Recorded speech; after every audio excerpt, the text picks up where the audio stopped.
Good evening, people. In accordance with the provisions of the Open Public Meeting Act, NJSA 10-6, PL 1975, I amend the Asbury Park Board of Education had provided adequate notice to the meeting by sending a notice of time and date and location to the extent known, the agenda meeting to the Asbury Park Press and the New Coaster on January 8th via email.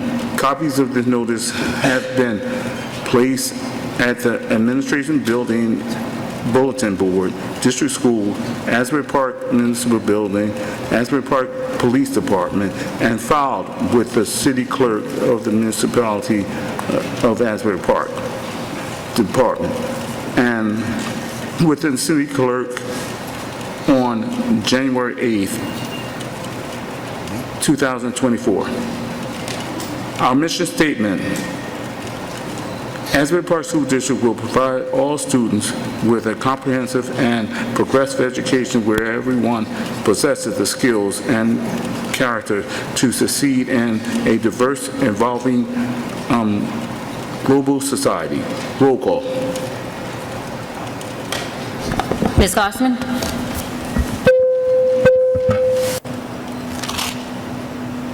Ms. Glassman? Oh, sorry, here. Ms. Lisinski? Dr. Maksud? Here. Dr. Penna? Here. Mr. Remy? Here. Ms. Ricks? Mr. Rogers? We can't hear. Ms. Brown, it's my understanding and recollection that Yes. Mr. Rogers will be joining us tonight electronically, which would be, we would require pursuant to the board's policy, a vote by the board to permit him to join electronically. So it's probably best that we do that as soon as we're done with the roll call. Thank Okay. you. Mr. Grillo? Here. And Mr. Saunders? Yes.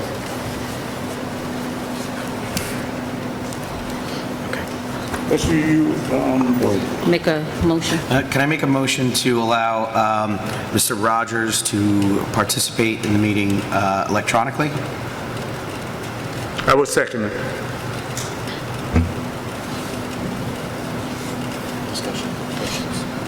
Any discussion? Roll call. Ms. Glassman? Yes. Dr. Maksud? Yes. Dr. Penna? Yes. Mr. Remy? Yes. Mr. Rogers? He's not on. We can't hear. Mr. Grillo? Yes. And Mr. Saunders? Yes.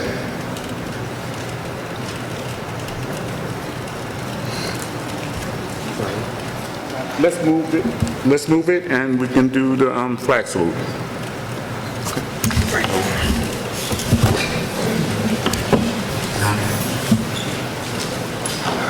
Pledge allegiance To the flag of the United States of America and to the republic for which it stands, one nation, under God, indivisible, with liberty and justice for all.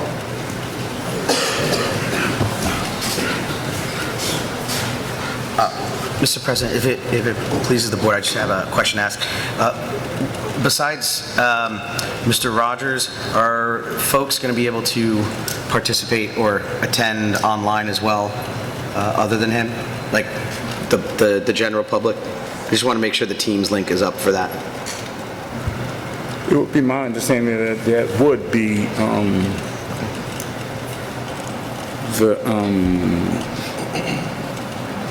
process as far as like it concerned. And if there's anyone who has any questions about that, I think that should be discussed in a few seconds.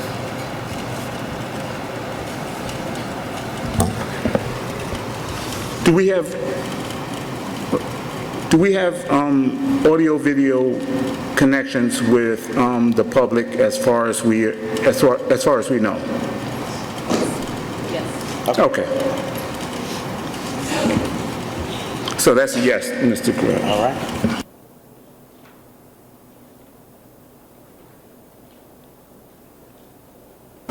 Mr. Jabino?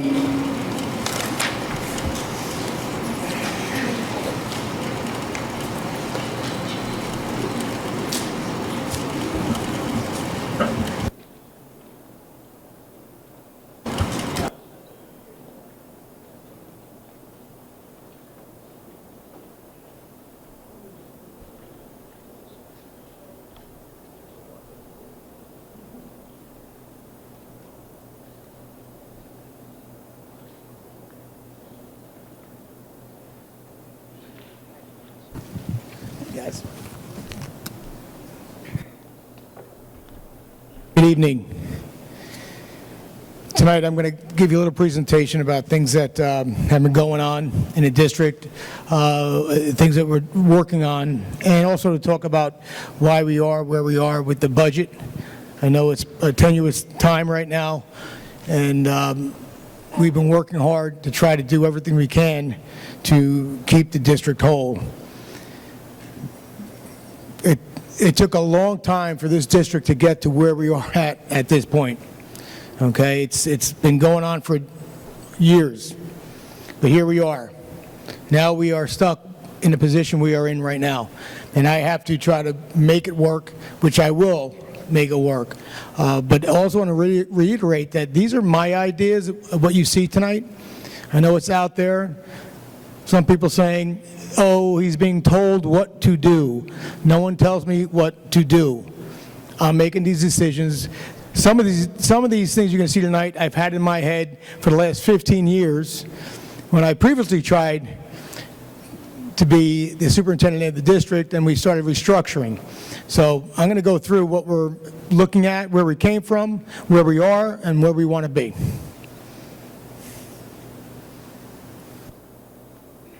Okay, reflecting on our journey. For years, we've had an inflated central office administration cost. That has always been the case. We have a large district footprint. I mean, we have many buildings. We've become landowners. We have declining enrollment. Over the last 3 years, we lost 500 students. 500 in the last 3 years. We used to receive large amounts of state funding, so we thought we can spend any way we want. With that, our test scores are still low. We still have low test scores. So, looking at the present, well, approximately $8 million total shortfall in state aid. We're not receiving $8 million we're not receiving. 4.1 of that $8 million is staff cuts. We have to cut staff so we can make up for the $4.1 million that we are not getting to fund the district as far as staff is concerned. So we have substantial staff cuts in all areas, Charter school payments are inflated. Yeah, we owe the charter school $11 million, close to $12 million. Okay? Problem with the charter school right now is that they claim they have a certain number of students. We claim they don't. So we take our numbers plus the two other charter schools, we add them together. Then we take the number that College Achieve has, and we add it to those numbers, and that number we get is higher than the census of Asbury Park. Something doesn't add up. I know that our numbers are correct. I know the other two charter schools' numbers are correct. One charter school says, no, you owe us a lot more, and it just doesn't add up. But the state says we owe $12 million, and they're going to take that money from us. Continued loss of enrollment, like I said, 500 students over the last 3 years. Again, still inflated central office administration cost. Busing, it's going to cost us $3.4 million to bus our students next year. $3.4 million. And that's the charter schools and any other out-of-district placement, including our students. But the bulk of that cost is going to charter and going to out-of-district. Doesn't cost us that much for our own students that come here. So $3.5 million. Again, we have to find that money.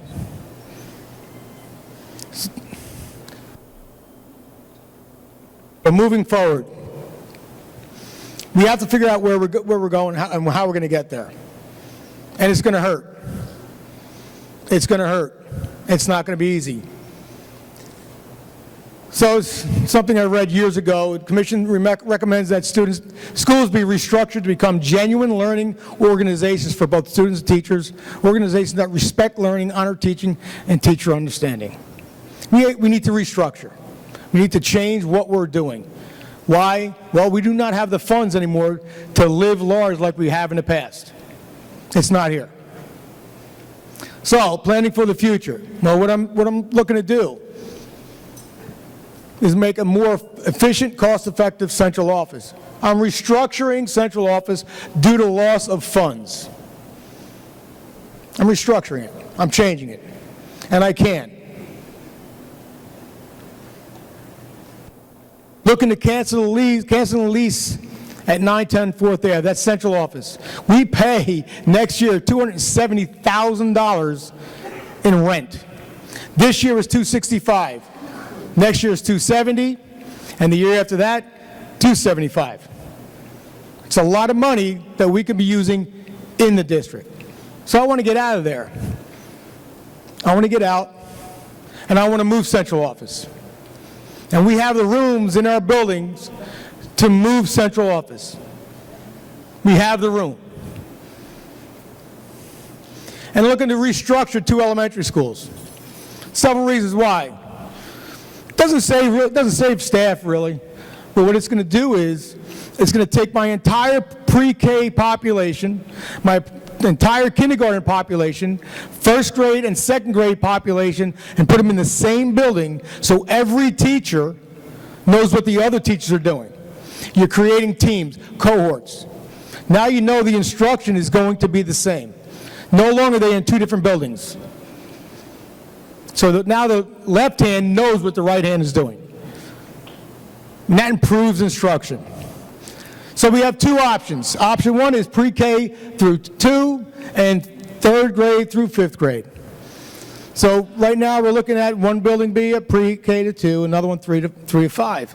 Option 2 is pre-K through 3, pre-K to 2, that's a typo, and 3rd grade through 6th grade. So instead of sending the students from 5th grade to 6th grade, they're going to stay in the elementary school, so we have another year of being taught in that building. And then the middle school would be 7-8, and high school would be 9 through 12. And we're going to move teachers to where they belong. Okay? No longer are we going to take a teacher that taught in the middle school for 15 years and place them down in the elementary school. Doesn't make sense. Okay? Doesn't make sense. You're not going to take a pediatrician who's been doing pediatric medicine and make him an ear, nose, and throat doctor. Doesn't work. Developing a new transportation plan. We spend a lot of money in transportation. I see $3 million. We're looking to purchase buses. Purchase our own or lease our own buses and train our staff to get their license to drive those buses. So maintenance staff, custodians, they'll drive the buses. They'll drive our kids to where they have to go, both in the morning, in the afternoon, and to events after school, games, meets, whatever it is we need. They'll be teaching, they'll be driving our own students. No longer are we going to depend on anybody else to do it. It cuts cost. These are the cost-cutting measures we're looking to do. Creation of what we're going to call the WINGS program at the MLK Middle School. We right now send out around 35 students out of district placement at an average cost of $115,000 per student, not including busing. Why are we sending them out? Well, some may have to need that special service. Some we could take back into our building and we could teach our own students. We could teach our own students. And update the 45-day intervention program. Right now it's a computer-based program. Teachers need to give direct instructions to those students that are in 45-day programs. Because you can't expect a student who may have some issues, whether it's grades or just having issues in school, to sit in front of a computer and then expect them to transition back into a classroom with the teacher. It doesn't work. It doesn't work. We're going to create revenue-generating stream. We're going to create increased grant funding. I have a company coming in that's going to help us with grants. We have one person who writes grants right now. We're going to bring someone to help. There's millions of dollars out there in grants. I also met someone the other day when we had a visit from Andy Kim that said, if you have any federal grants we need, let us know. We're going to help you out with that. So I'm going to reach out. We're going to get those federal grants. I want to become a receiving district. I want to create programs that schools want to send their students to us. Why are we always sending our students out? Send the students to us. Using facilities to generate revenue.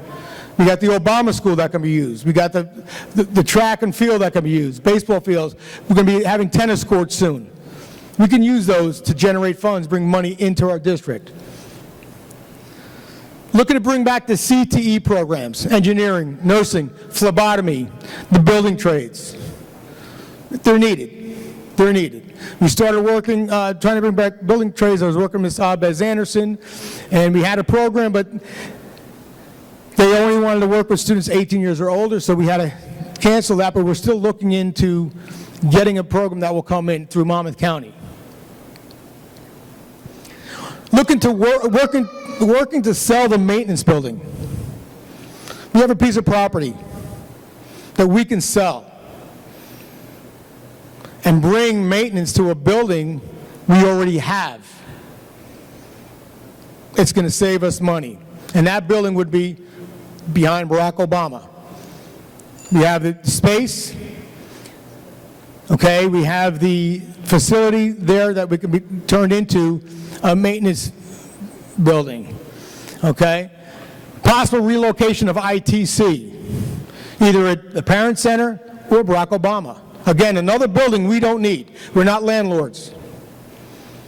Looking to sell those properties, get them off our backs, and then make our footprint in Asbury Park smaller, closer, so we're all together. Again, repurposing the Barack Obama building. Again, we're looking to move maintenance in there, bring student programs, a community resource center where parents and community can come in, and possible new location for the ITC building. And like I said, at central office, we're looking to relocate, most likely to the middle school because they have the rooms in there. It'll be a 7 to 8 building, and we already looked into it. We know what's available. We've taken walkthroughs, Mrs. Sosa and I, and we know what's available in the district, and it's going to save us money. And also makes our footprint as administrators prevalent in the classrooms, in the buildings. People are going to see us. We're no longer going to be across town. We're right there. So what you do today can improve all your tomorrows. Again, what we do today can improve all our tomorrows. We have a lot of work to do, a heavy lifting. I know many of you are here because people are being affected by this, and I understand that, and I do take it to heart. I've been here since 2001. I've been through it myself. I don't take these decisions or make these decisions lightly. I do it because we have to do what's right by the district. And as much as it hurts people here, it hurts us as well. But I promise you that I will do everything in my power to make us whole again. It may take some time. It will happen, but it's going to take some time. You got to be patient. We can be successful. We could turn this district around, but it's going to take time, and it's going to take some pain, unfortunately. But we can do it. I just need you to have some patience and believe in central office and what we can do. Thank you.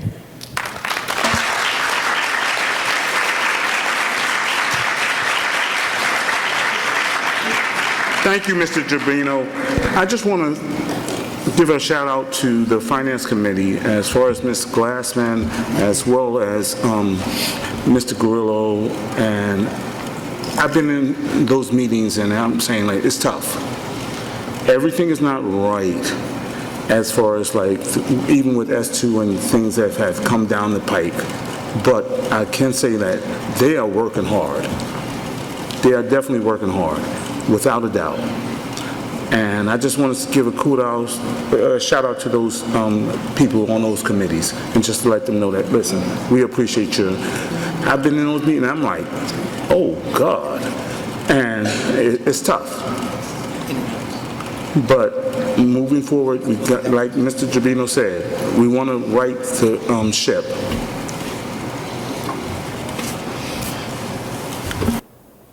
Thanks, guys. Recognition. Excuse me? We're going to do presentations. Yeah. The next thing is on the agenda is as far as like presentations. Let's start with that. Mr. President, one quick thing. I just want folks to know that public participation is coming up, so, hold off. We're not ignoring or anything like that. You'll have time to, submit questions and give your comments, so.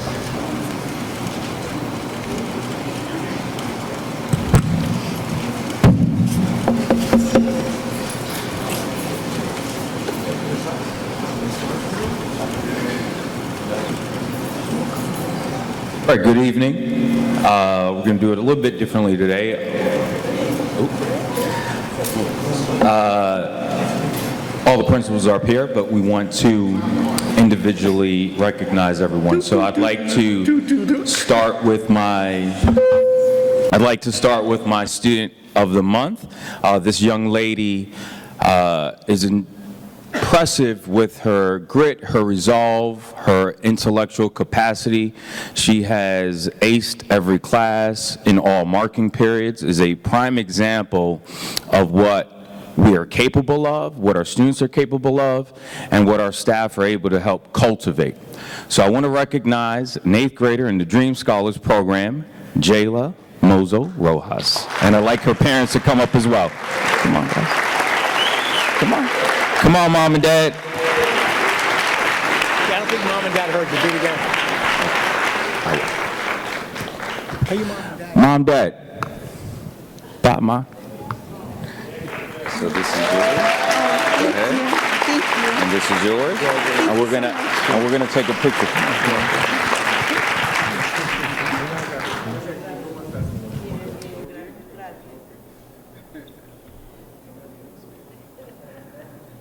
Thank you so much, Mom and Dad. You have an amazing daughter. Thank you. Thank you, young lady.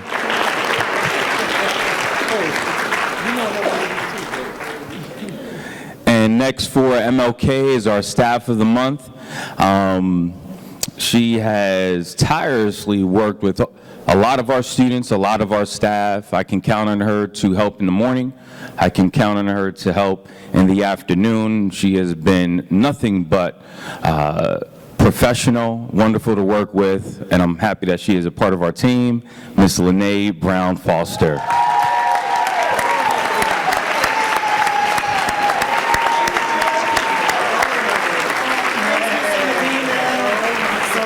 Thank you.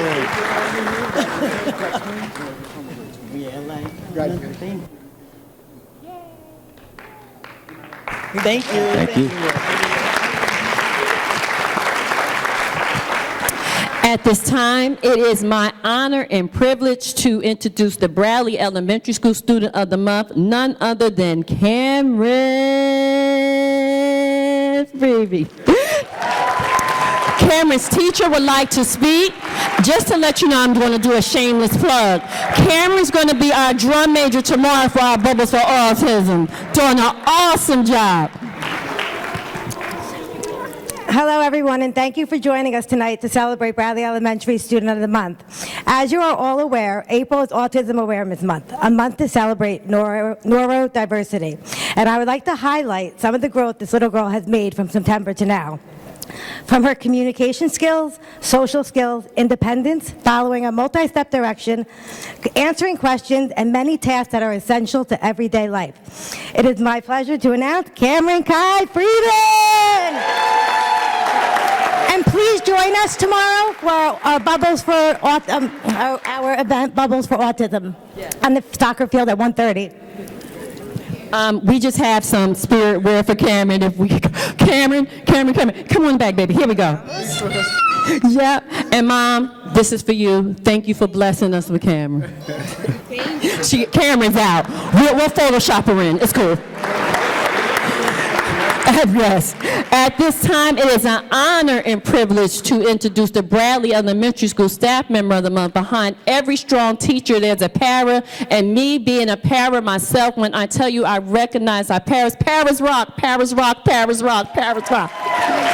None other than Miss Yvonne Zuniga. When I tell you, another shameless plug, We have our Bubbles for Autism. Ms. Yvonne, her class is the one who won the banner contest, so they will be leading the parade. And if you go out on the side, you will see the butterflies painted by Ms. Yvonne. We love you.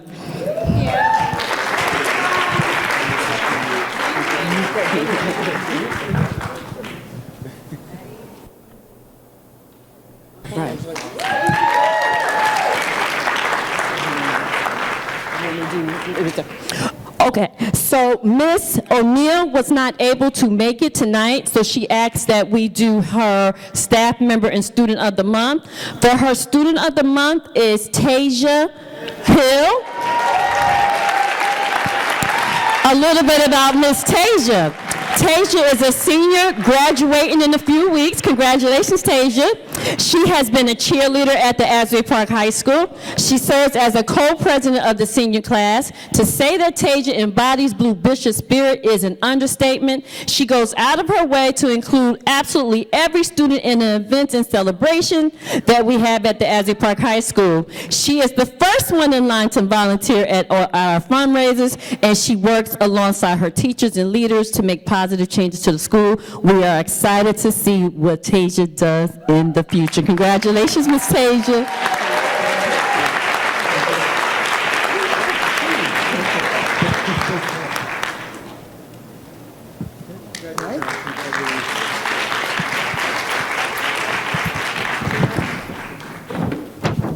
And good evening, everyone. For the Asbury Park High School Staff of the Month, on behalf of Ms. O'Neill and the high school, we'd like to congratulate Mrs. Chrissy Hayes Schneider.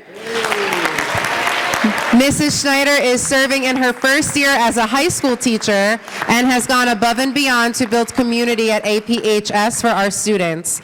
She has been at the helm of our school culture events this year, organizing our multi-grade Battle of the Classes events, school dances, and fundraiser upon fundraiser. She is a ball of energy and has maintained that she will do everything she can to ensure that our students have a true high school experience. Congratulations, Mrs. Snyder.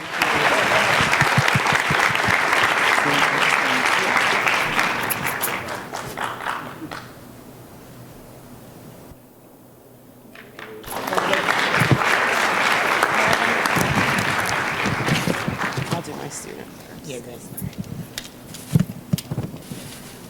Yep.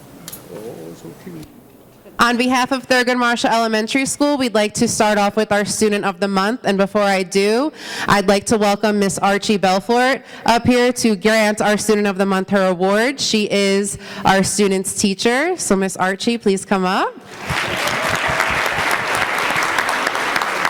Our Student of the Month is a pre-K4 learner who is in her second year of our preschool program and truly exemplifies that preschool is where the foundation is laid. Our student has worked throughout the year tirelessly to learn all of her foundational skills and is independently answering questions in circle time, knows her letters, numbers, and as Miss Archie says, she is truly ready for kindergarten next year. Our student is someone who is creative, loves art, is kind, and just has such a beautiful, bubbly personality. Joined tonight by her mom and two grandmothers. Miss Layla Lopez Lopez, please come and get your award. And mom and grandmas, please come up as well. Yes, that's hers. Yep. And Miss Layla, in Thurgood fashion, a backpack of so many of your favorite things, sweetheart. We are so proud of you. Yay! So cute. Come on for a picture.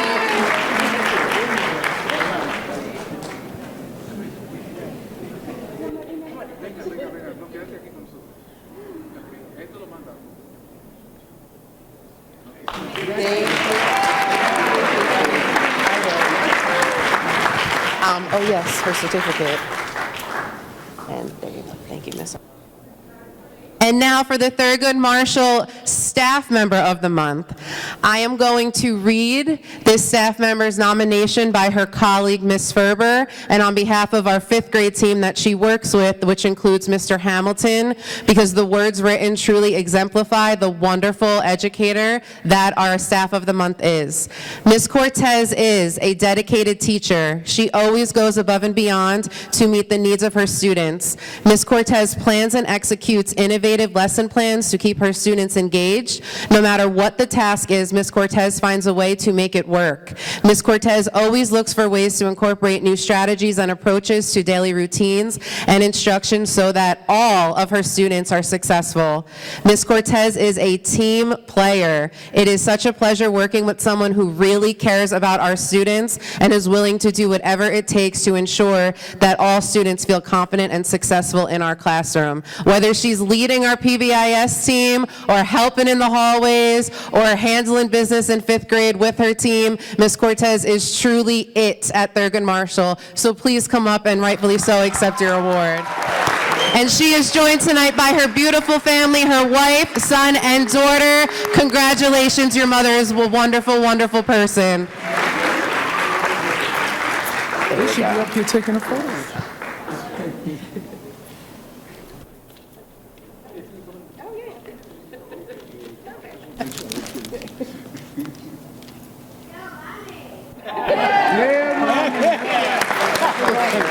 Well deserved. And here's your award, yep.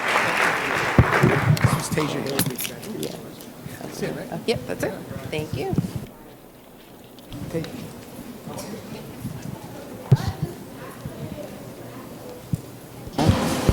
I just think that we should give a round of applause to all the award recipients. Like, we get a lot of negative press, but the other piece to it is we have a lot of positive people in our community. And I just want to say, like, listen, this is our home.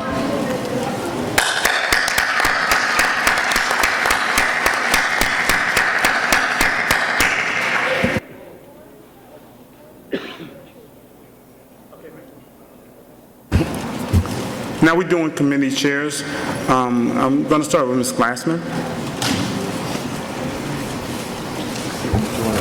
Okay, the Finance Committee has continued to meet weekly with the acting superintendent to address revenue and expense concerns following the notice by the state of our funding cuts for 24-25. We've also met with the interim business administrator and the fiscal monitor, and they've reviewed with us over this past month all of the available sources of revenue, expenses, possible expense cuts, as well as bringing some programs and services in district. We've endeavored to work creatively together to support Mr. Gerbino to put together a solid educational program for the students within the financial constraints we face. We've evaluated and supported together with the Buildings and Grounds Committee the termination of the lease for central office and expect to vacate that building within the next couple of months without penalty. Mr. Gerbino has already described the relocation of the administrative staff. We've also met with a firm to assist the district in better access for grant funding to assist in in-district resourcing. We continue to press on the College Achieve charter school residency verification problem and the financial pressure it poses for the district. We're awaiting the decision of the Office of Controversy and Disputes on our claims. We've also held meetings with the Education Law Center to discuss the school funding formula and the unique challenges in Asbury Park. We've met at different times with the mayor, with our assemblywomen, and our senator to elaborate on the challenges Asbury Park faces and advocate for a legislative solution. Our voices have been heard, our legislators have been responsive. We attended a meeting of city officials of Asbury Park and surrounding towns and their school board representatives to hear the status of the legislative steps they are pursuing on our behalf to regain a portion of the state aid that we've lost this year. Bills are pending both for partial restoration of state aid and for an extension of time for the school districts to submit their final budgets until after the state adopts its budget, and we hope legislation is passed restoring some state aid. This will significantly impact our final budget preparation and submission. Thank you. Ms. Glassman, I've been in those meetings and I've heard your voice as well as dealing with the whole pressure as far as creating a budget that is neutral. And the thing about it is you work tireless as well as Mr. Grillo. And I'm just saying, like, listen, what can I say? But we're working hard as far as like doing the right thing as far as our children, as far as and as far as the budget. Thank you. It's actually an honor to be able to do this. I did want to mention one other thing, President Saunders. Ms. Glassman mentioned about some legislation that's pending in the legislature, and a lot of times folks come to us and say, "What can we do?" Because a lot of times, as homeowners, as parents, you feel almost voiceless. One of the things that you can do is look up Senate Bill S-3732. That bill in particular, that's still going through the legislature, would effectively restore 2/3 of the funding cuts back into the district. And it's still kind of a moving target because they're discussing it, they're debating it, but as long as folks hear from residents of Asbury Park, like Ms. Glassman said, Senator Gopal, Assemblywomen Donlin, and Peter Paul have been incredibly responsive, and they will respond back to you. I mean, that's been my experience. So S-3732, look it up, take a look at it, and advocate for it. So, thank you. Mr. Remy? Buildings and Grounds Committee met on April 18, 2024, virtually. So a few things that were noted. The central office lease, the notice was sent to the landlord that we will vacate the building by August 25th, 2024. We got an update on the tenants initiative. Bidders needed 2 more days to send their proposals to the architect. Wanted to ask what the status was about that. I know Dr. Simmons isn't here, but I have to follow up with them tomorrow because they asked for an extension. So upon the advisement of the lawyer, we're going to speak with them tomorrow. okay. And yeah, Mr. Remy, if I can, I've been working with the Asbury Park Tennis Initiative to come up with a memorandum of understanding, which will be voted on this evening. It's my hope that the architect can move forward with all possible speed and diligence, and to the greatest extent possible, perhaps utilize cooperative purchasing in order to try and make the process go faster. Just so that everyone's aware, if we use a cooperative purchasing, we then don't necessarily have the need to go out to bid, and that's additional time that's caused by having to go out to bid. So to the greatest extent possible, with the goal being that the courts are ready for student and community use within the next couple of months, it's my hope that we can expedite the process by way of the architect using cooperative pricing, and I think that Ms. Brown is going to speak with them about that as well tomorrow. Again, the idea is to go as quickly as possible so that the facilities are available for student and community use as quickly as possible. okay. I got a follow-up question for that. Since you mentioned courts with the S, so they're still doing the court in between Obama and Dr. Martin Luther King, as well as behind the high school, or is just one or the other? And they are paying for it. Yes, okay, so... That's a yes to all? That was a yes to everything, or that was a yes? I'm going to take each one by one. Okay.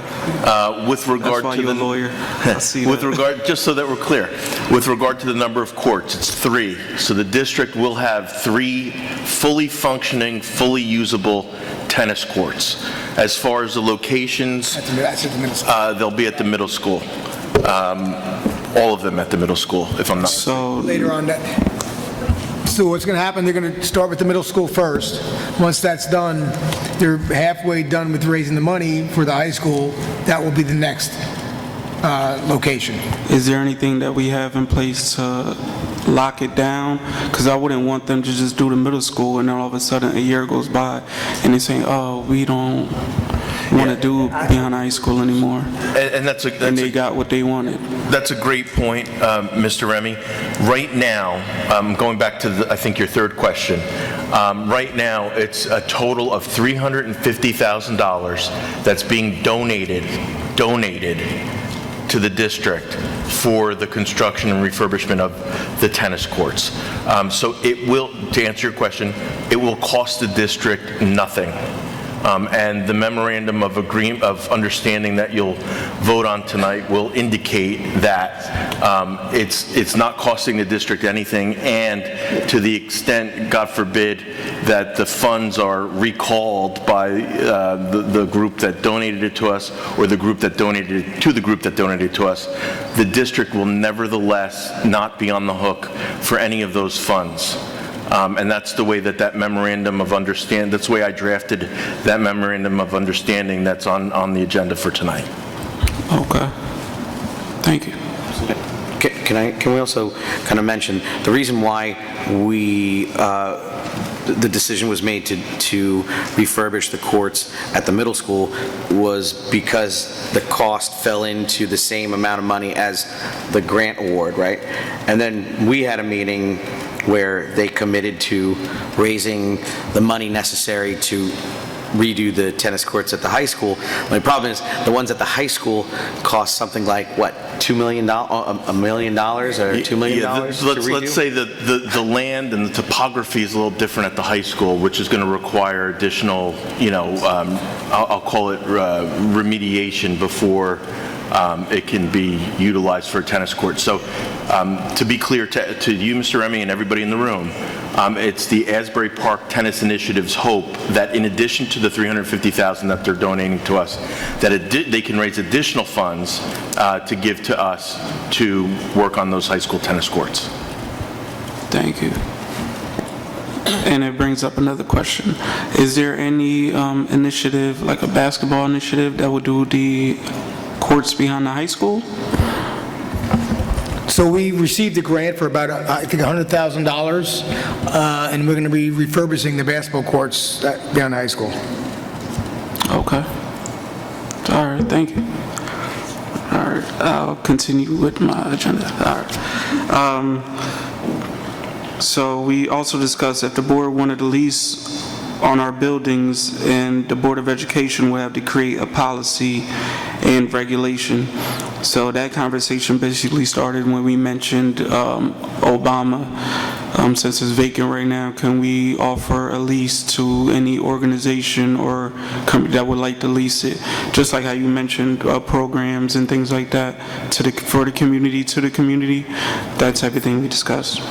And we also talked about to help reduce costs in transportation, recommended purchasing 2 small buses to transport preschool, McKinney, Vento, and our athletic runs. And also, we also discussed the grade configuration, the breakdown of how the 2024-2025 buildings were structured, whether it would be pre-K to 2, 3 to 5, 6 to 8, 9 to 12. You discussed that earlier.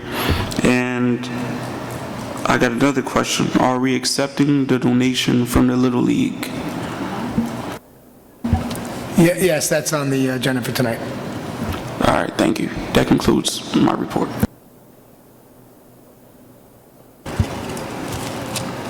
Dr. Shaheed, I know that you're not the chair of the CI committee, but did you guys meet or no? For the curriculum? Yes. Yes. Do you have anything to report or no? No. Okay. You know what Mr. Ruiz can report on? Dr. Reyes, you want to? Sure, I can highlight a few things. So basically, we have a couple of items I thought would be nice to highlight. Obviously, looking for more grant money to help refurbish the baseball field, so we're putting in an application for that. Looking to extend our partnership with Boys and Girls Club, as I mentioned before. The partnership we have now stops at the end of this school year, so we're going to extend it out through the summer and all of next year for our after-school and summer programming. We're also working on an extended day, which we started an extended day program for our L students or ML students who are level 1 students only.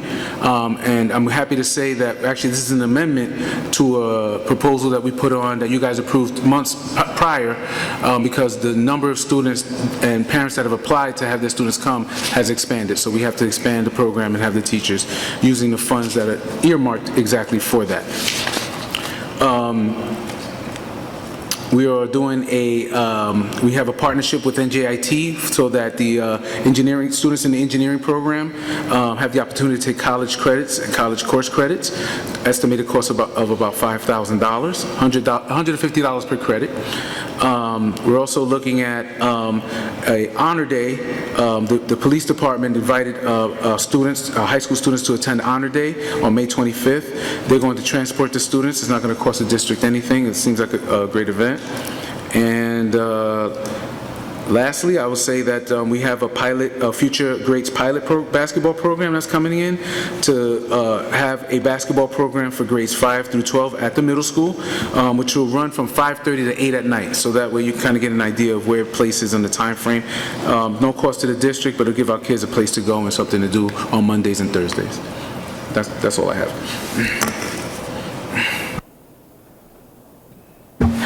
Mr. Ruiz, thank you for that. I just wanted to, since we're talking about curriculum, I wanted to let folks know about a fantastic school trip that the Dream Academy kids took from 9th grade. I believe it was 9th grade. There's a Holocaust and Genocide Studies class that some of the freshmen are taking, and they took a school trip to Stockton University, and they visited the Sarah and Sam Schofer Holocaust Resource Center. They met with different academics who have been involved in making sure that anti-Semitism there's no place for it anywhere, and the kids really, I'm being kind of selfish because my daughter was in the class, so she reported back she was all excited about it, but from what I heard, the kids had such a powerful experience there, and I just want to thank you and the curriculum staff for having this kind of important work, rigorous work for our freshman high school kids. So thank you for that.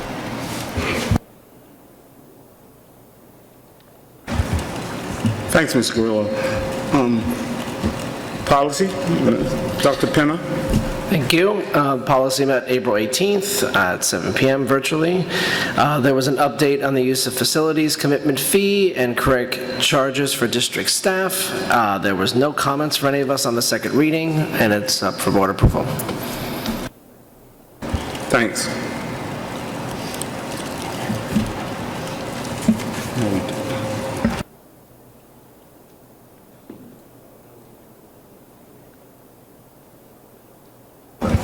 We're going to do public participation in accordance with Board Policy 0167. In accordance with Board Policy 0167, the Asbury Park Board of Education recognizes the value of the public commitment on educational issues and other matters of importance, and provides members of the public with the opportunity to express themselves on school matters of the community interest. The public comment portions of the meeting is not a question and answer session, and all public comments shall be directed to the board president or the presiding officer of the meeting. Members of the public who wish to make public comments must be recognized by their presiding officer sir, and provide his or her name and municipality of residence and group affiliation if applicable. All public comments shall be directed to the presiding officer and are limited to 3 minutes in duration. Members of the public who do not follow the foregoing rules and/or interfere with the ordinary operation of the board meeting may be removed. Public comments.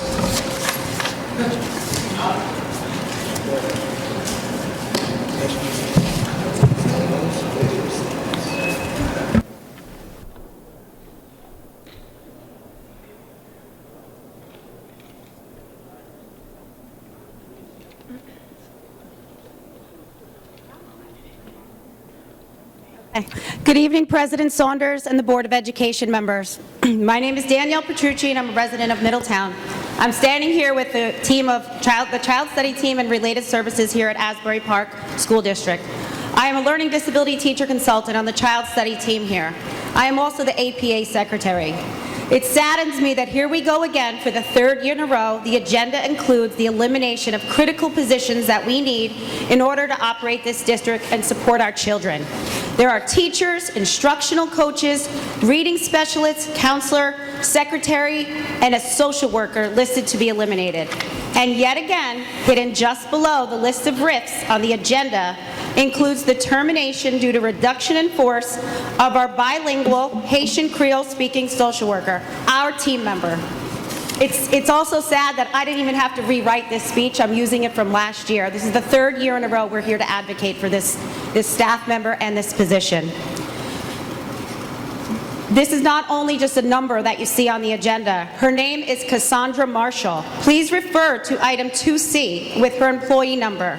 I want to remind everyone that Cassandra Marshall is not only just a social worker, she's our only Haitian Creole speaking Child Study Team member. We rely on her. Our families rely on her. She's on the crisis response team. She's an INRS team member, a member of the suicide response team, an Asbury Park native, and an employee from our district for over 21 years. She has been the person parents trust and rely on for their well-being and academic support through the years. She has been the shoulder to cry on and the hand to hold when parents have to be told your child has a disability. She is often the sole resource when families request guidance, especially from our Haitian families. Her removal from this district is not in the best interest of our students and their families. As a Child Study Team member, I can tell you firsthand, and this year it's even more significant, how overworked we all are. I, along with my APA executive team and Child Study Team members, have pleaded with administration for the last 3 years on losing these positions. We've lost 2 psychologists and an LDTC due to retirement resignation, and none of those positions have been replaced in the last 4 years. The needs of our students don't go away because we don't have enough support on our team. The caseloads, evaluations, and student needs have increased at an overwhelming level for each remaining Child Study Team member. The loss of Ms. Marshall would be catastrophic to the Child Study Team and directly impact the support of our students with disabilities. The number of children coming into our district through early intervention continues. These are our babies born in 2020, 2021 who could not receive services. We're still addressing the mental health issues and learning loss. The increase is evident for the last 4 years, and we warned you that this issue would increase. Sorry, your time is up. Thank you.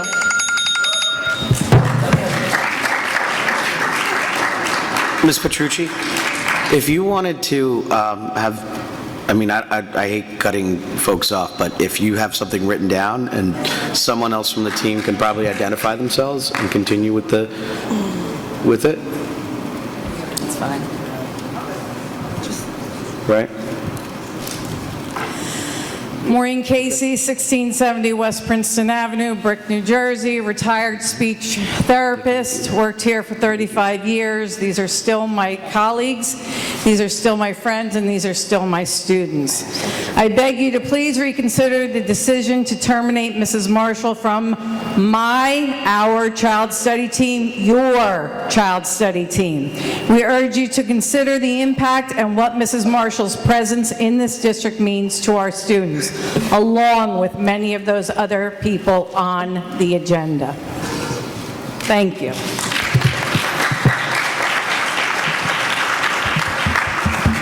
Okay. I had originally planned to address the Board of Education and request a response to my affirmative action claim submitted to the board in February regarding the harassment I've faced for the past 2 years, and as well as the bogus investigation that followed. Instead, I'm going to pivot, because yesterday afternoon I noticed the agenda once again included the elimination of Cassandra Marshall, 3rd year in a row. I'm tired. And I think I'm tired because I'm here once again trying to explain to you guys why this is dire. Cassandra Marshall, as Danielle said, has worked here for 21 years, and she dedicated her career to true hard work. It saddens me that I have come here for the 3rd year in a row to remind the board of how critical this position is. She has direct contact with our students and their families on a daily basis. She ensures IEPs meet the needs of our students, provides translation and outside resources to our families. The increase in mental health challenges and language learning delays that impact our children from pre-K to 12 has not changed, and they're not going to. I understand the need for restructuring and the issues that the loss of funds have caused. However, this is not a position that we can afford to lose. Thankfully, for the past 2 years, although the elimination of this position was on the agenda, the BOE members voted to save Cassandra's position. I'm hoping the same will be done tonight, and I'm also hoping I won't have to come here for a 4th time, because I will. Have a good night.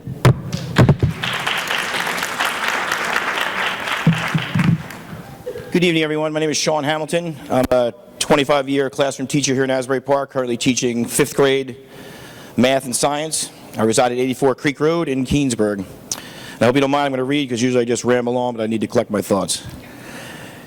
The Asbury Park School District has gone through a significant change in the past 2 months.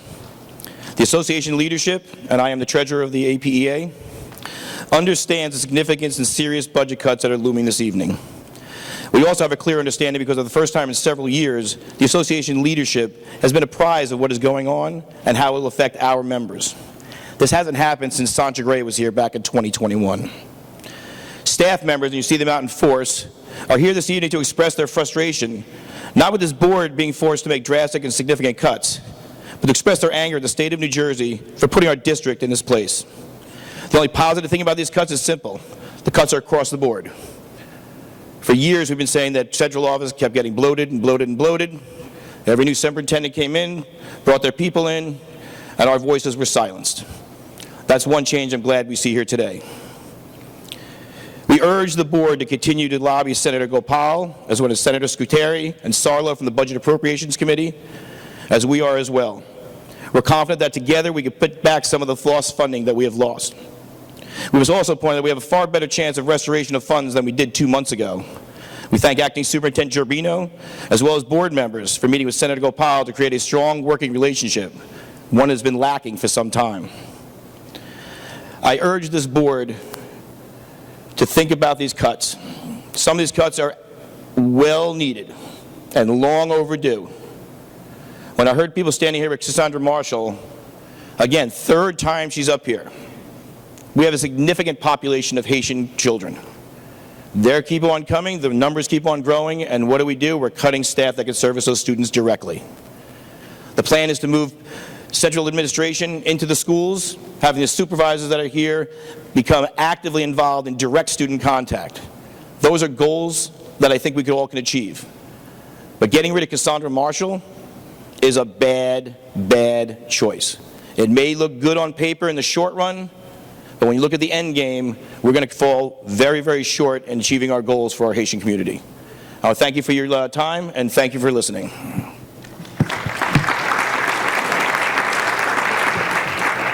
Hi, everyone. I'm Dot Ellison. I'm the school psychologist at the high school. I have for many years been shared at Thurgood Marshall.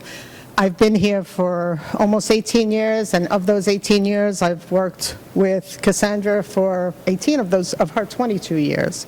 And I can say that she is one of, I have no prepared notes. I'm here in support of the kids. That's what I'm here for.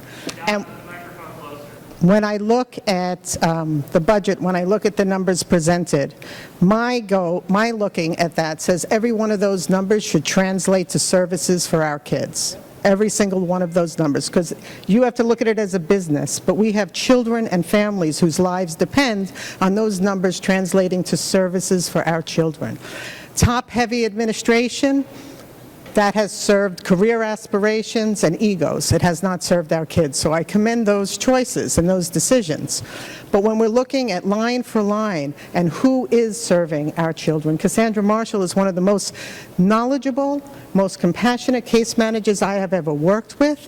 Her service to Thurgood Marshall, her service to the Haitian Creole community, and not just them, her service to her colleagues and to the families in this community have gone far and above, most of whom I've worked with. More than 1 year in a row, we have sat together at funerals of our students. We consult on our students all of the time.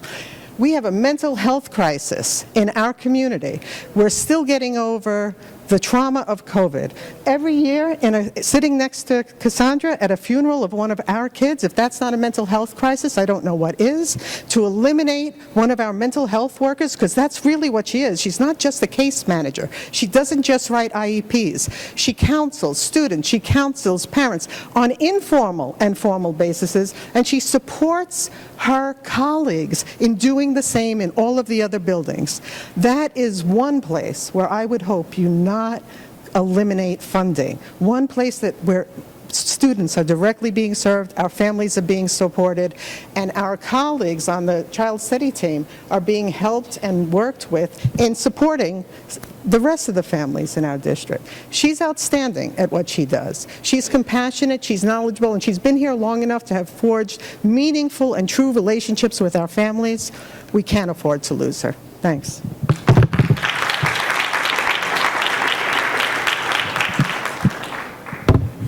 Hi, everybody. I'm Liz Homer. I live in West Long Branch. I am a paraprofessional in a second and third grade LLD class in Thurgood Marshall.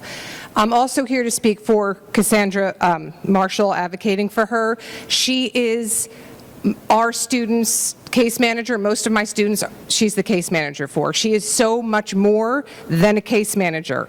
She is on call for us every day, all day that we're in school. If we're having a behavioral problem or an emotional crisis with our students, she is right there to guide the students through it, as well as helping me as a para to reinforce the tools that I need to help them. She's a vital part of our community and the child study team. I'm asking you to please reconsider the termination of Cassandra Marshall. Our students need her, and we need her. Thank you.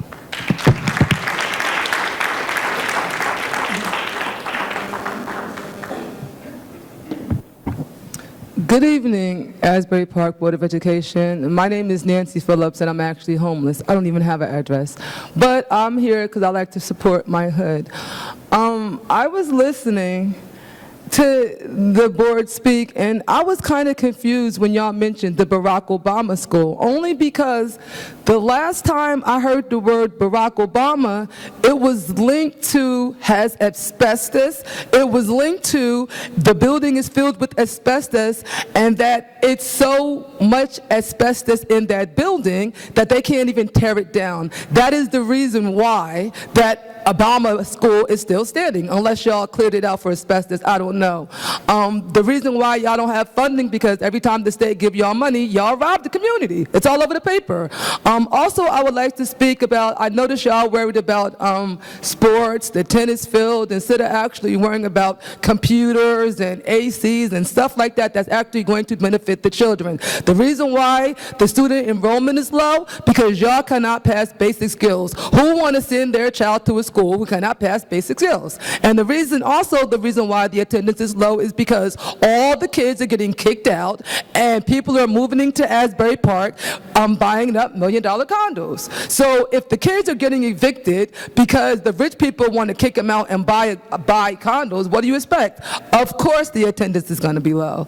You know, and also, you know, like I said, I follow Asbury. I have one important question. What happened to the Asbury Neptune Thanksgiving football game? Why has that game been canceled? That's all that I'm asking, because a lot of families have looked forward to going to the games on Thanksgiving, and it's not fair that Asbury and Neptune can't play on Thanksgiving, or Long Branch or Red Bank, but all the other white schools can. It kind of looked racist, but on that note, can y'all please try to put the Asbury Neptune Thanksgiving game back, because us parents and family and students look forward to it. Thank you. Hi, I have never done this before. My name is Colin Vido. I'm a bilingual ESL Haitian Creole. I'm not here for you, Cassandra, but I love you. But I'm here just to talk on behalf of Ms. Shanta Jackson. I know her position has been abolished. Some might say she was just a photographer. A lot of people don't think she's a great asset for the district, but she is. For the past 3 years, her name has been put on the agenda, but superintendent have saved her positions. And some board members, I know, they called her name saying, like, you know, they don't want to renew her position. But she is a hard worker. For her job to be abolished, and by me saying that right now, I'm probably putting a target on my back. My thing is, I don't have that long to go. Just do not bother me. Do not retaliate against me. Yes, she's my friend, and she has been doing a wonderful job for the district. And for her job to be abolished just because, I know, we know, it's not just because of budget cuts. And I can't go into much details, but I'm not going to. It is. And for that, to take someone's livelihood from her because she just happened to be Neptune board president or the state vice president, it's unfair. And again, I want it to be on record. Do not retaliate against me. Do not come after me. I do not have that long to go. Let me be. And that's all I have to say. Thank you so much. Amen. I got your back if they come. I got your back. Trust me. Hi, I'm Debbie Lorenz. I am a parent of a special ed student here in the district. I first want to say thank you, whoever put together last night's CPAC meeting. That was the most important meeting that any parent in this district with a special needs child will ever have to go to. However, I'm extremely disappointed that the word about the CPAC meetings, Special Ed Parents Advocacy Committee, is not getting out there. I don't know if it's that our social workers, our therapists, if the people just are not getting the word out to the parents, but mailing a piece of paper home is not doing the trick. I did send a few emails out before the spring break asking you to please put it on the calendar on the website, to please put it on your Facebook page, to please put it somewhere to let parents know about it. They missed the most important meeting of their lives. Yes, they did. I can't even go into detail all the things that went on at that meeting, all the contacts that they could have had, and they missed it. But But it was a fabulous meeting, so thank you whoever set that up. The other disappointment of last night is that the meeting, again, took place at the Thurgood Marshall Building, in a room way off in the back, far away from the entrance, with no security guard. How was anyone supposed to get in? I almost didn't get in. One of the presenters almost didn't get in. Thankfully, a custodian heard us knocking on the door and let us in. That is a big slap in the face to remind us that we are not a priority. That is upsetting to me, so that needs to change. If you're going to let us have a CPAC meeting somewhere in the district, then we need to be a priority. Somebody needs to let us in the building, because that was horrible. That was the second time that that has happened for a CPAC meeting. Also, I just wanted to express my deepest concern with all that you guys have got going on with all of your movement. I am very concerned about the life skills program. Now, I don't know if you know, Mr. Giovino, but I went to more Board of Ed meetings in the past year than I have ever been into in my life, because the life skills program just fell to the wayside. What is life skills, you ask? That's cooking, cleaning, learning to do laundry for our special ed population at high school age. My son needs life skills. He is not going to be an astronaut. I have come to that deep realization, as much as I would love for him to be, you know, computer programmer or something fabulous. He is going to be who he is, and he needs to know how to do his laundry, because I'm not doing it for the rest of his life. He needs to know how to cook. He's doing well so far, but, you know, there's still some burnt things happening. But it's my understanding that the life skills program is still not completed at the high school. Sorry, Those your time is rooms up. need to get done.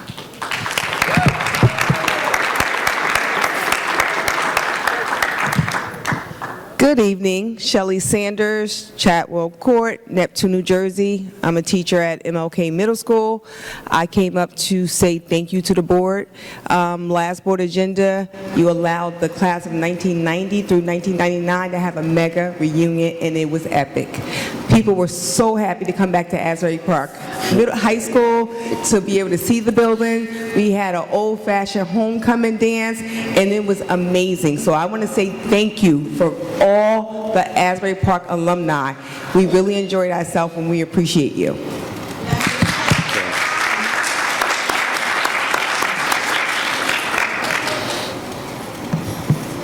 Good evening. My name is Zena Salmon. I reside at 1101 Bangs Avenue, and I'm also the district-wide PTO coordinator. And I just have a question for the president. I did hand you a policy earlier before you first came in. The policy number is 0171, and this policy is duties for the Board of Education president. I would like to make sure that you would take this copy and hand it to each one of your board members and make sure they read this to understand what their responsibility is as a board member. They're underneath you. You're not underneath them.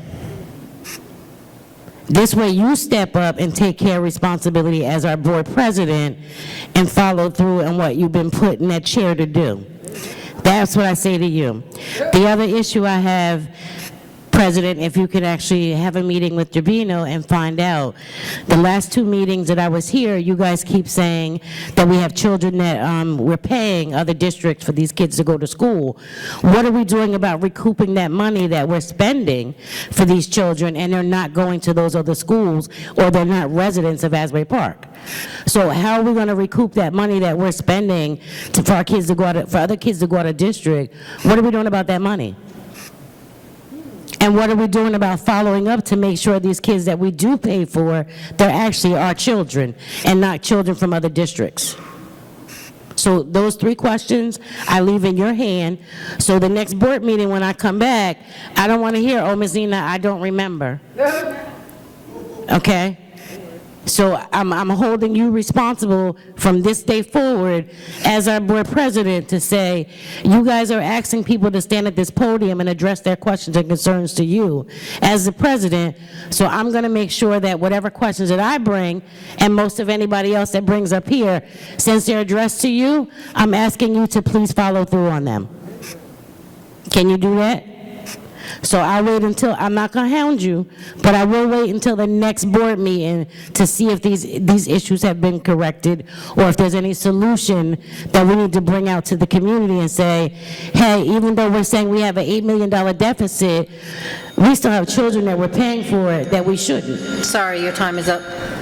Just to answer one of those questions about verification, we had the Parent Center open for 4 days from 8 to 7 at night for parents to come in. We did verify 2/3 of the students that came in that belong here. We are currently in the process of contacting the charter school, setting up a visit where we can go there and verify our students. It's going to be up to the charter school whether they let us in or not, but I've been talking to the county superintendent, Les Richards, and the state, and actually the Assistant Commissioner of Education about going to the charter school, setting up residency until we can verify everybody. But we got to get permission from them to enter their facility, but we're working on that. Thank you. I appreciate your partial answer, but I still will follow up with the board president for the rest of my answers. I appreciate that.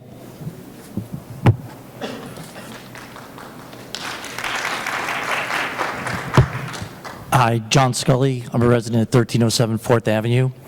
I do not know, I believe her name is Miss Marshall. I don't work for the school district. I don't know what her salary is. But I do notice on your agenda tonight, you have a $15,000 allotted for a team leadership building consultant.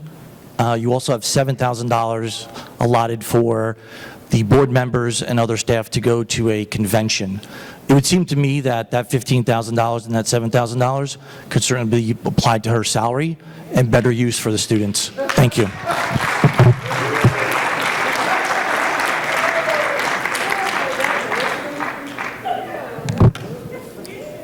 Good evening. My name is Arva Council. My address is 302 3rd Avenue, Asbury Park, New Jersey. This is my 3rd year standing here for the same issue. Ms. Cassandra Marshall, she's don't let her go. I'm nervous, sorry. Don't let her go, because if you do, it will hurt the district. And I said this 2 years ago. You could call her anytime she's there. When my mom passed away 2 years ago, she was the first person I called because she was my son's case manager.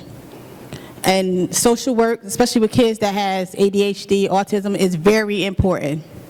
You should not let her go. And Mr. Javino, thank you. And I'll tell you thank you why later. Good night.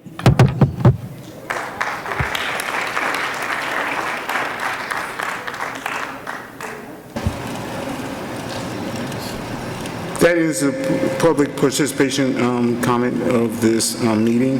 And just to let you guys know, we hear you. I see raw emotions and things of that nature, as far as just like people who have real thoughts as concerns with the community. And we hear you. Now, is it going to be changed overnight? No. But the thing that we can honestly say is that we will try.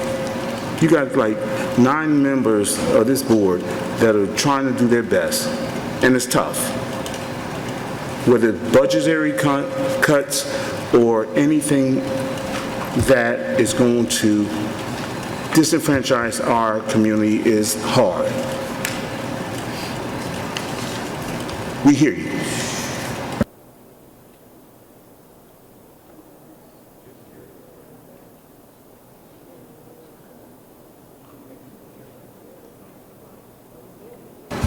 We're going to move to the HIB report next. Who does that? It used to be what's the HIB report. HIB report.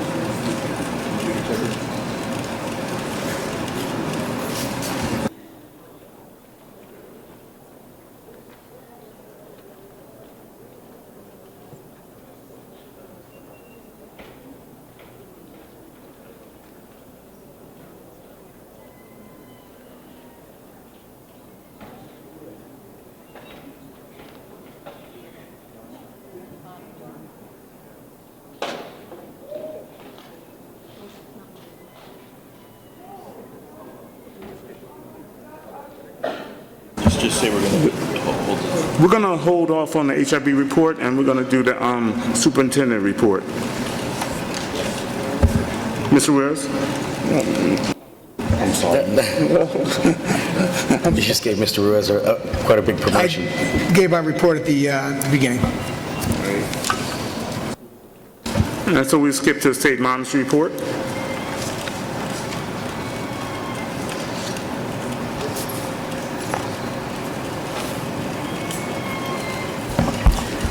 The only thing I have to report at this time is there was an extraordinary amount of work in order to prepare a budget to be presented tonight, a tentative budget that would not require an advanced state aid. So that I congratulate the district for being able to do that.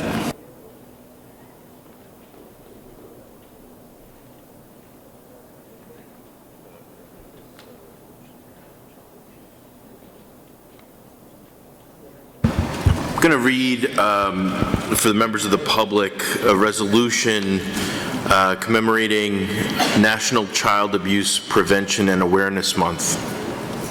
Whereas there are about 2 million youth aged 17 and younger living in New Jersey, and whereas it is estimated that 1 in 100 children experiences abuse, and whereas childhood maltreatment and abuse are traumatic events that increase an individual's adverse childhood experiences, which, without intervention, can result in the lifelong negative emotional, physical, financial, educational, and social health outcomes. And whereas child abuse is a public health crisis, and whereas all children deserve to be nurtured, protected, and free from physical or emotional harm. And whereas the state of New Jersey and the New Jersey Department of Children and Families believes that healthy families raise healthy children. And whereas the state of New Jersey offers a robust continuum of community-based child abuse prevention and intervention programs that are culturally competent, strength-based, and family-centered. And whereas, as noted by the United States Administration for Children and Families 2020 review of child protective services across the nation, the rate at which children are maltreated in New Jersey is lower than the national average. And whereas whereas all sectors of the community, including law enforcement, medical professionals, schools, courts, and media outlets, as well as numerous public and private agencies, have joined forces to promote public awareness and community involvement in keeping children and their families safe, healthy, and connected during the month of April and throughout the year. Now, therefore, I, Philip D. Murphy, Governor of the State of New Jersey, do hereby proclaim April 2024 as Child Abuse Prevention and Awareness Month in New Jersey. Can I have a motion and a second to adopt that resolution? Move it. Second. Questions, discussion? Roll call. Ms. Glassman? Yes. Dr. Maksud? Yes. Dr. Penna? Yes. Mr. Remy? Did Mr. Rogers come back? I don't know if you can hear him. I don't know what to do. That's it right there. I finally got on. Yes. Mr. Grillo? Yes. Mr. Saunders? Yes.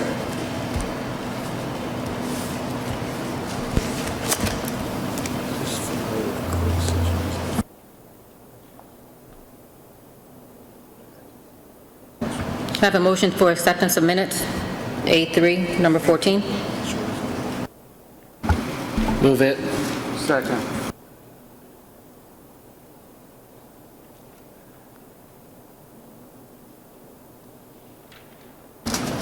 Ms. Glassman? Yes. Dr. Maksud? Yes. Dr. Penna?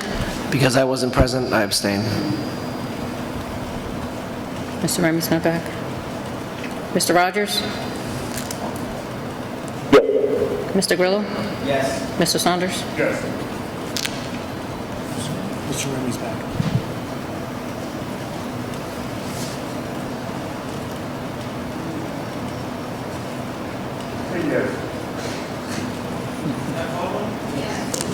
The motion to approve the acceptance of minutes. To accept the minutes? Les? Yes. Thank you.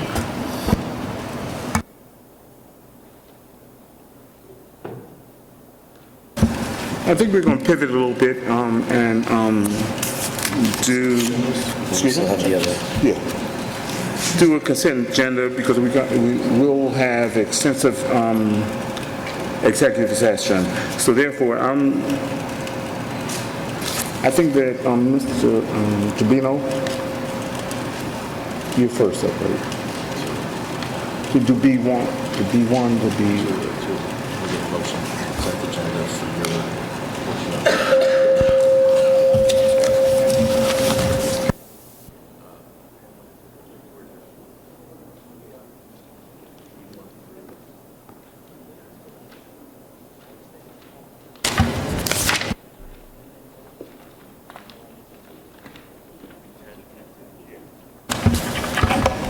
Can I have a motion for consent of agenda from B1 to B10? Move it. Second. Questions, discussions?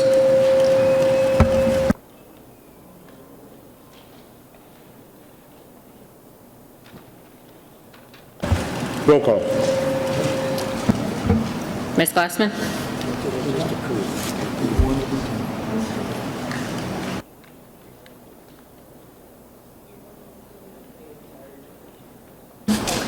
Yes, as to all items except number B1 to C.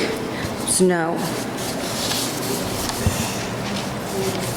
Are we doing that right now?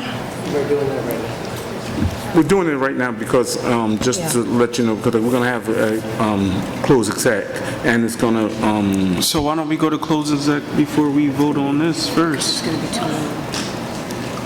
We're going to be in there so long. People are in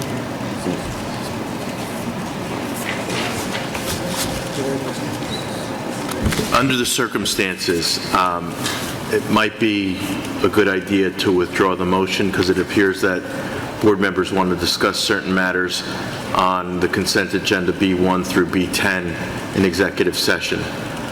So if that's the concern, I would recommend then that the motion be withdrawn so that there could be a fulsome discussion in executive session on any items that board members wish to discuss. Okay, I'll withdraw my motion.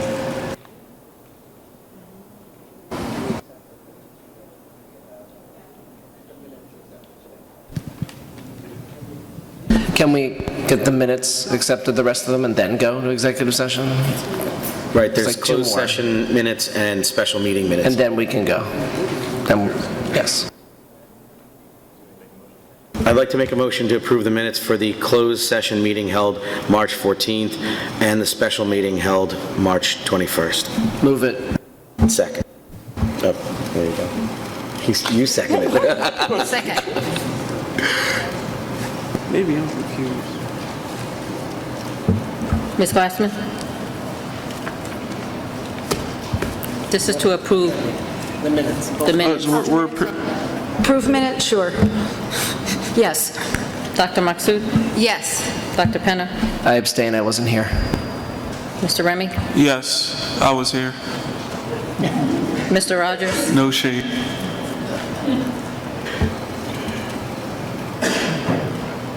Mr. Grillo? Yes. Mr. Saunders?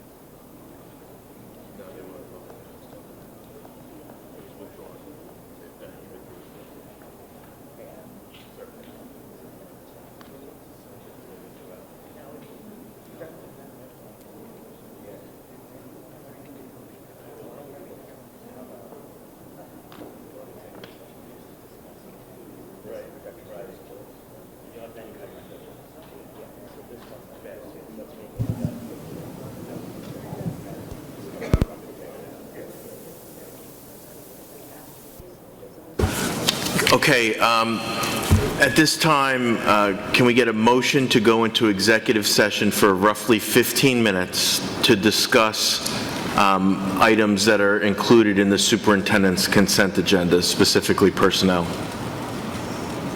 I'll make a motion to go into executive session. I'll second it. Discussion? All in favor? Aye.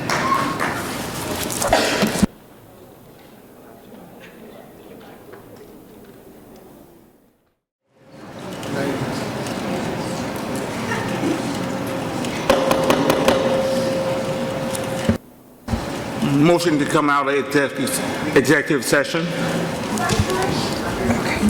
Motion. Second. Roll call. Ms. Glassman? Yes. Dr. Maksud? Yes. Dr. Penna? Yes. Mr. Remy? Yes.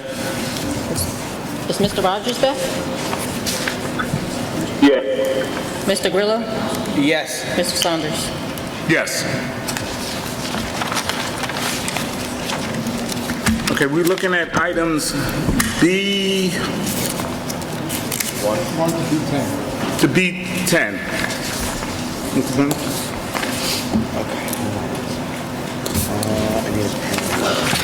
Motion? Motion?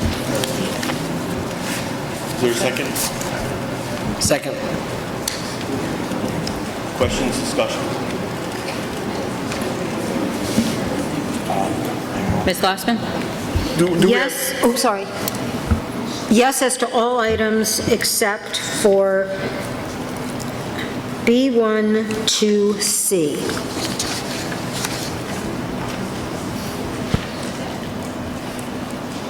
Dr. Maksud? Yes to everything except B1, 2C, and also tabling B5, 7. What do you mean table? Dr. Maksud, did you mean abstaining Abstain. from those items? You said tabling? We can't table. Abstain. Abstain. Abstain, okay, thank you. B5, number 7. Dr. Penna? Yes on everything except for B1 to C. That's a no. Mr. Remy? Yes on everything except B1 to C.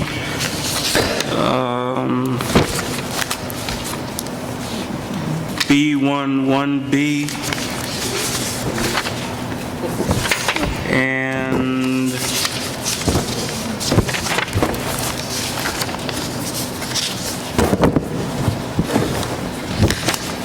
B5 10.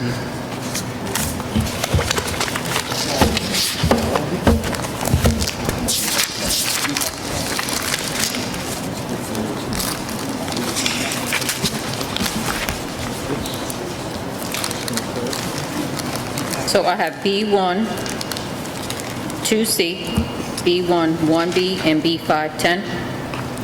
Yes. Mr. Rogers?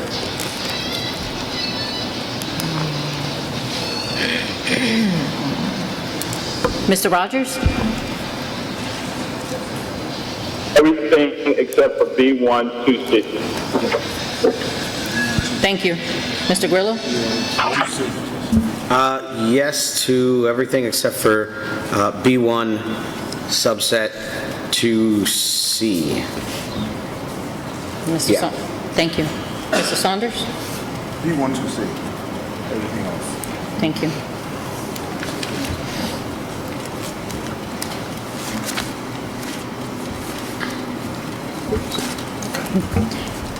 Everything passed except for B1, 2C.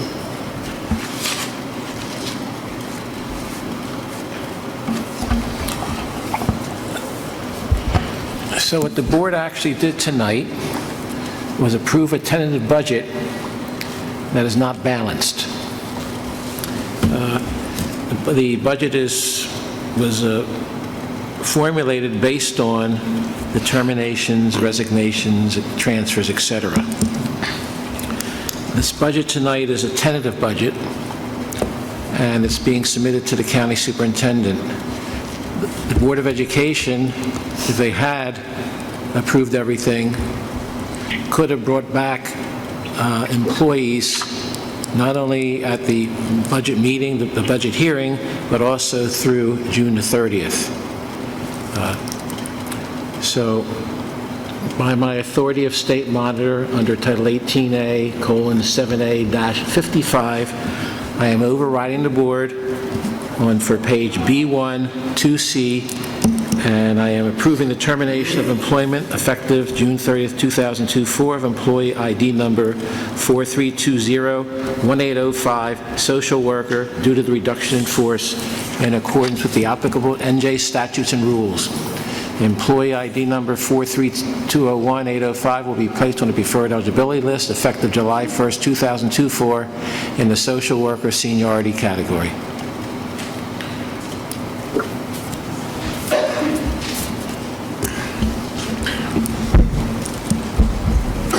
Again, but I just wanted to make clear, this is a tentative budget, and we've got a few more weeks until the final budget is submitted.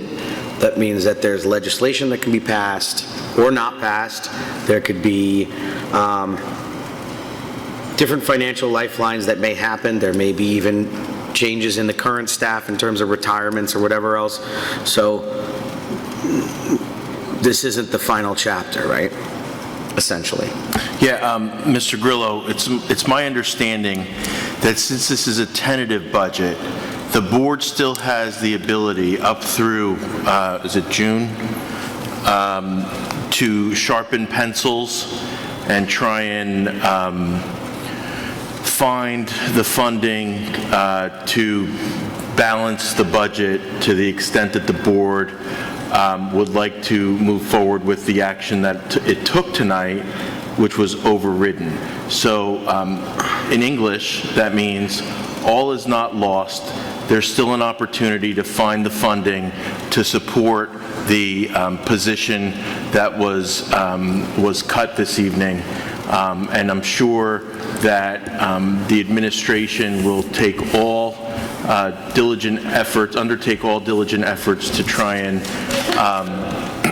ensure that the will of the board is recognized because it still has time and the opportunity to do so. Well, not just that, but also other positions that, we feel like, look, we're kind of forced to make these ridiculous cuts, and there may be a reprieve and a lifeline to some of those other positions, because I know Mr. Remy had a couple no's as well.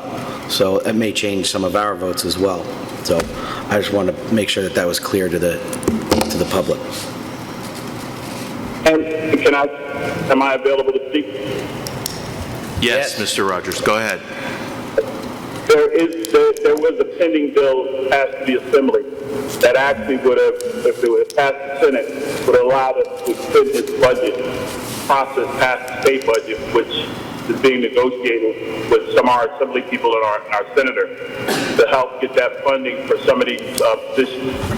So I want everyone to understand that some things are symbolic, but also in a meaningful relationship to what we're doing. There's guidelines that we have to follow. We understand the state monitor is making that current decision, but we're hoping that we will get the additional funding to bring back, hopefully, a substantial amount of these positions. And we are really diligently, and I want to congratulate the rest of my board members for the work they put in so far, and also the state monitor and the business administrator and the superintendent for trying to work together and combat all these losses. So I want to put that on the record and let people know that there are certain positions that will be deemed that really have to be necessary for our district. So thank you.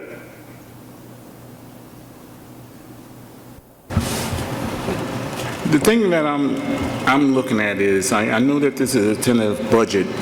The thing that I would say is that let's just hold ground, and we will work closely with the superintendent to do the best for the community as possible. I mean, nothing etched in stone as of right now, but this is a tentative budget. Just keep that in mind. Yeah, I was just going to say, if I'm not mistaken, your first couple of sentences in your statement stated that we can bring them back, or did I hear that wrong? I think that... Oh, so I heard it right. Thank you. How can we put it?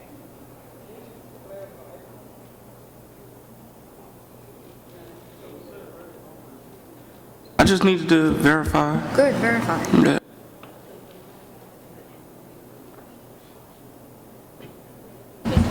Yeah, the way it works, if we receive the funding, anybody on a RIF list will be brought back as far as seniority is concerned. Thank you. Can I get a motion for a consent agenda for the business office, C1 to C6? Motion. Second.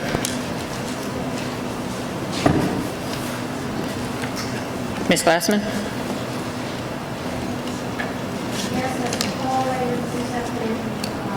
Mike? Yes, as to all items except C1, 1A as relates to College Achieve. Dr. Maksud? I didn't get a copy of that. I don't have the blue sheet. I apologize for that. It's okay. Thank you. So I'll come back to you. Yes, thank you. Dr. Penna? Yes. Mr. Remy? Yes to everything except C1, 1A. Wait. Yeah, in relation to College Achieve? Yes.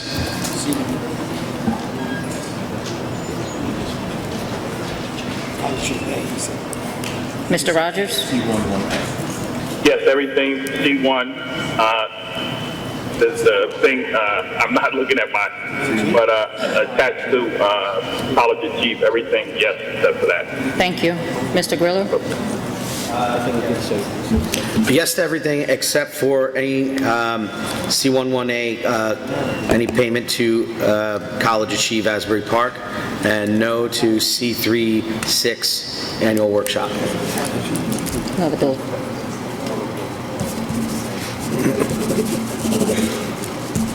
If I could just get a clarification from the board members as we're taking the roll call vote here. Those board members who are voting in the no on C1A on page C1, is it that you're voting no as it relates to any payments to College Achieve? Yes. Or do you mean the entire bill list? No, we're saying college, well, at least the people that take. No, it's only College Achieve. Mr. Remy? Yeah, to College Achieve. Okay, thank you. Thank you. College Achieve, yes. Bill me later.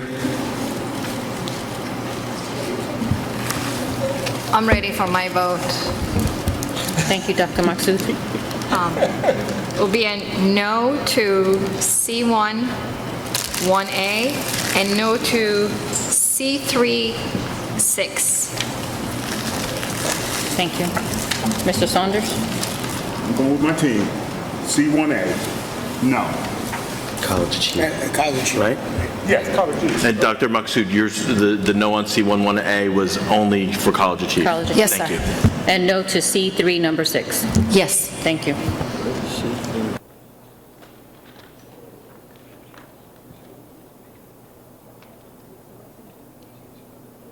All motions carry, except for C1, 1A related to College Achieve.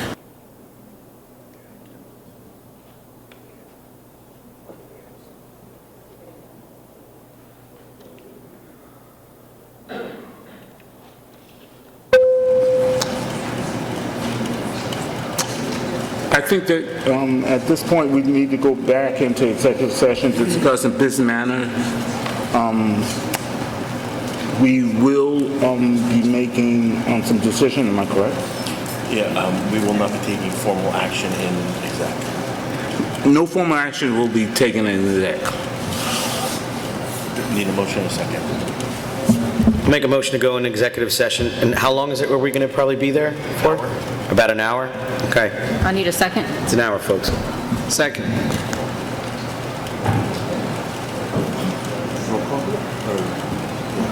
Ms. Glassman?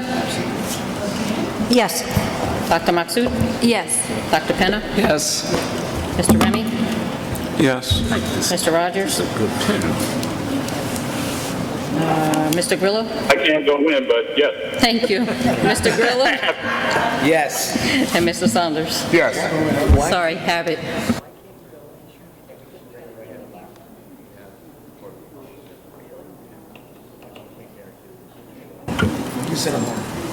Ladies and gentlemen, the board's going to go into private executive session for about an hour. The board will be discussing personnel matters, anticipated litigation, pending litigation, and receiving attorney-client advice. The board will not be taking any formal action in executive session. The board will return to public session in about an hour, at which time the board will most likely just adjourn. However, the members of the public are certainly welcome to remain in here until the board returns to public sessions. Thank you.